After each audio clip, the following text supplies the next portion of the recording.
नमस्कार साथियों, मैं हूं शिवांक। आज है 18 जनवरी 2025 और रोज की तरह आज फिर मैं आ गया हूं लेकर आज के सारे इंपॉर्टेंट करंट अफेयर्स। तो चलो शुरू करते हैं।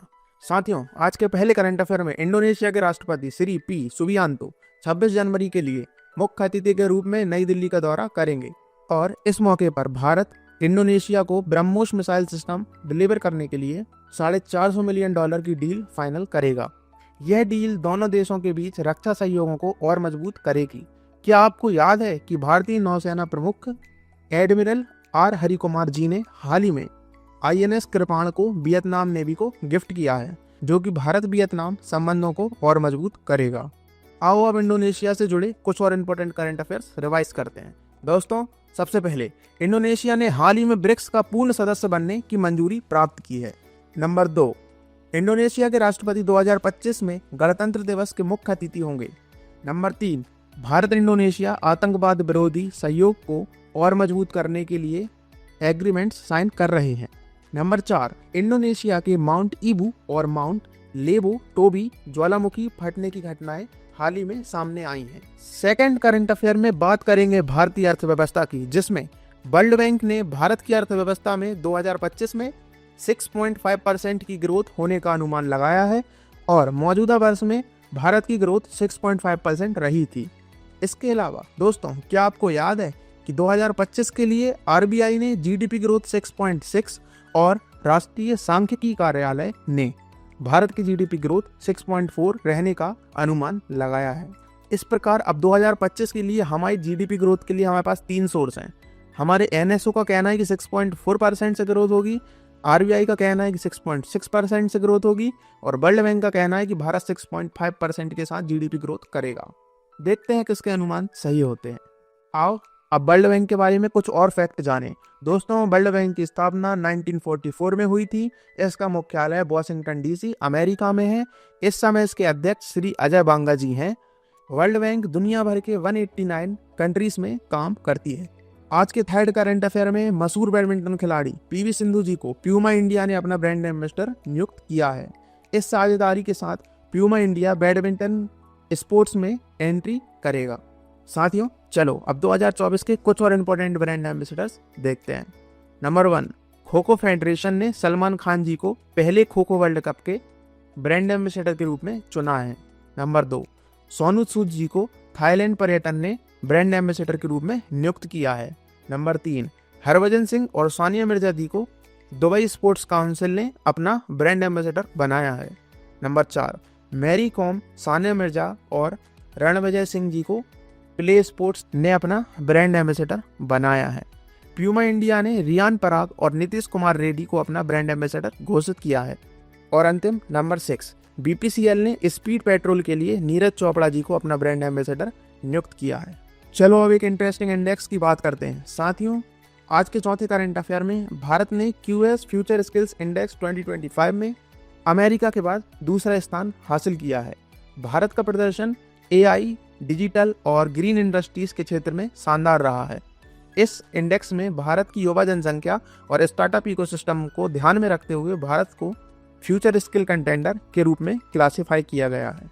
इस इंडेक्स में भारत का स्कोर 99.1% रहा है और इस इंडेक्स में भारत ने सभी इंडिकेटर्स को मिलाकर ओवरऑल 25th रैंकिंग हासिल की है।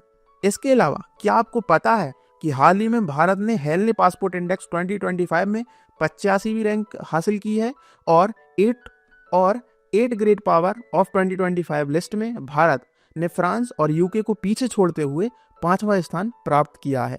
इनके अलावा 2024 के कुछ और इम्पोर्टेंट इंडेक्स और उनमें भारत की रैंकिंग कुछ इस प्रकार है। पॉवर्टी इंडेक्स में हम 105वें स्थान पर रहे हैं। एशिया पावर और यूनिकॉर्न इंडेक्स में हम 3रे स्थान पर रहे हैं। फायर पावर इंडेक्स में हम 4थे स्थान पर रहे हैं। साइबर क्राइम और क्लाइमेट चेंज एक्शन में हम 10वें स्थान पर रहे हैं। क्लाइमेट एक्शन इंडेक्स में हम 176वें स्थान पर रहे हैं।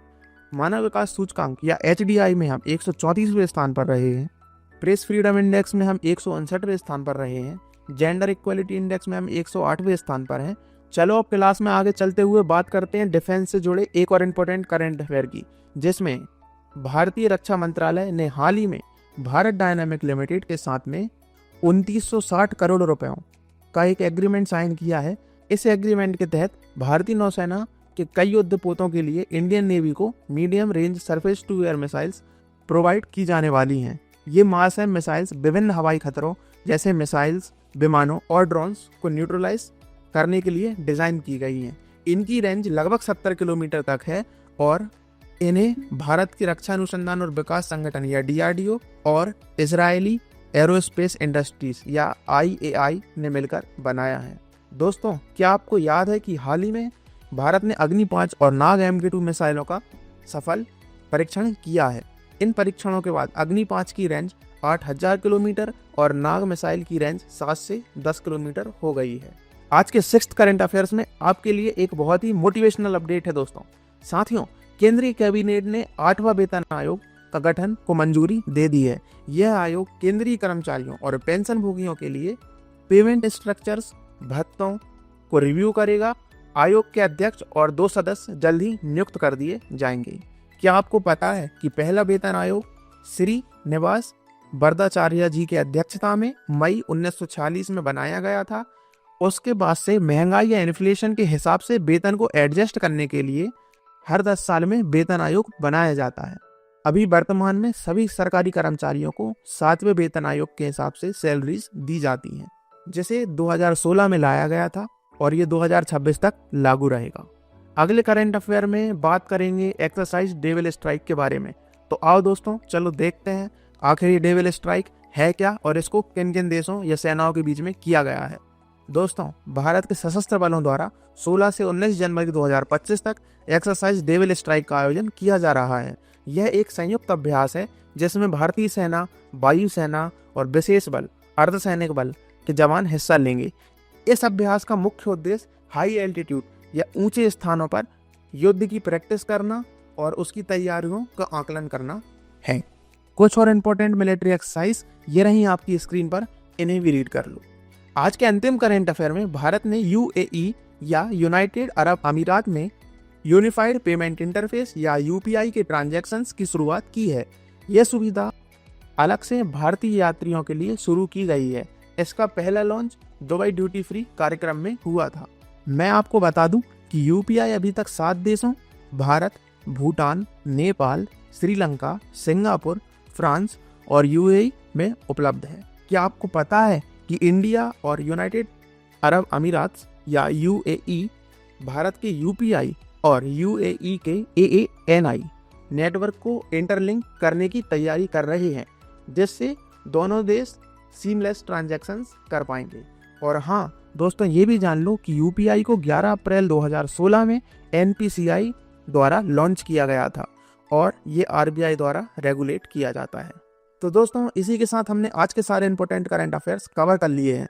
अब इस वीडियो की PDF डाउनलोड करने के लिए और क्विज अटेम्प्ट करने के लिए डिस्क्रिप्शन में दी हुई लिंक पर क्लिक करो। चलो मिलते हैं कल।